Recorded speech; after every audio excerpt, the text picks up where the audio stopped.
Herkese merhaba, Öz Mutfağa hoş geldiniz. Bugün sizler için kadın budu köfte tarifim var. Klasik kadın budundan farklı olarak kızartmadan fırında hazırladım. Gerçekten çok hafif ve çok lezzetli bir köfte oldu. Şimdi sizi bekletmeden hemen tarifime geçiyorum. İyi seyirler diliyorum. Öncelikle pirinci haşlamakla başlıyorum. Yarım su bardağı pirinci yıkadım ve üzerine biraz su ekleyerek kısık ateşte suyunu çekene kadar pirinçleri pişireceğim.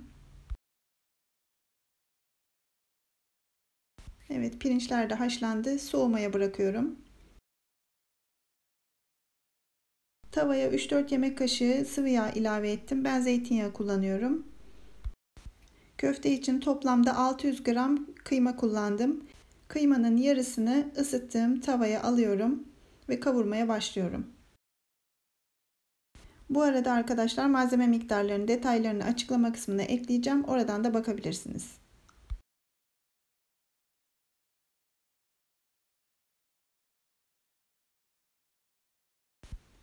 Üzerine bir tane soğanı ince ince doğradım ve onu da ekliyorum. Soğanla birlikte kıymayı güzelce kavuracağım.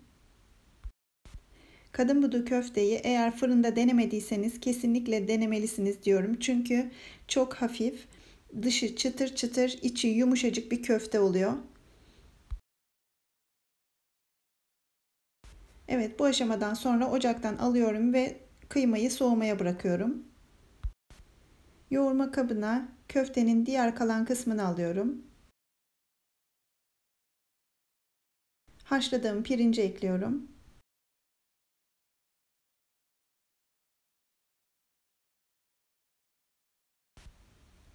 Bir yumurta ekledim. Ve kavurduğumuz kıymayı da üzerine ilave ediyorum.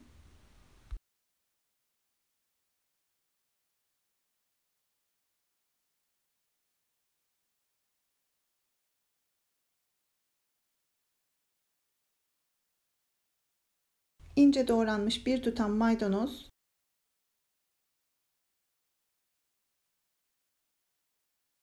bir tatlı kaşığı tuz, baharat olarak ben kimyon, karabiber, kekik ve kırmızı biber ekledim. Siz kendi damak zevkinize göre baharatları değiştirebilirsiniz tabii ki.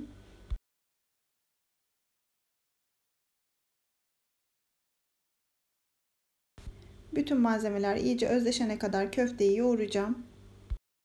Bu arada hemen şu hatırlatmamı yapmak istiyorum. Eğer kanalıma yeni denk geldiyseniz ve abone değilseniz abone olmayı ve tarifimi beğendiyseniz beğen tuşuna basıp sevdiklerinizle paylaşmayı lütfen unutmayın. Ayrıca abone ol butonunun yanındaki zil tuşuna da basmayı unutmayın ki yeni tariflerimden haberiniz olsun.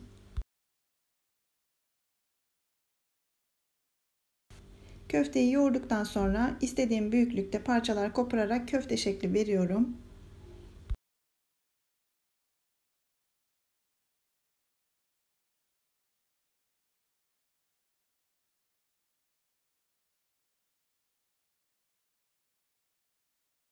Evet, bütün köftelerimi hazırladım ve panelemek için 2 yumurtayı çırpıyorum.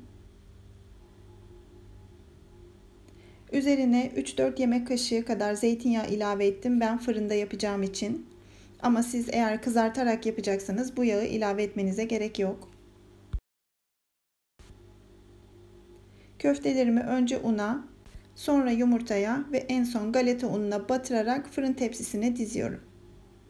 Eğer fırında değil de kızartarak yapmayı tercih ederseniz sadece önce una sonra yumurtaya batırarak klasik kadın budu köfte tarifinde olduğu gibi yapabilirsiniz.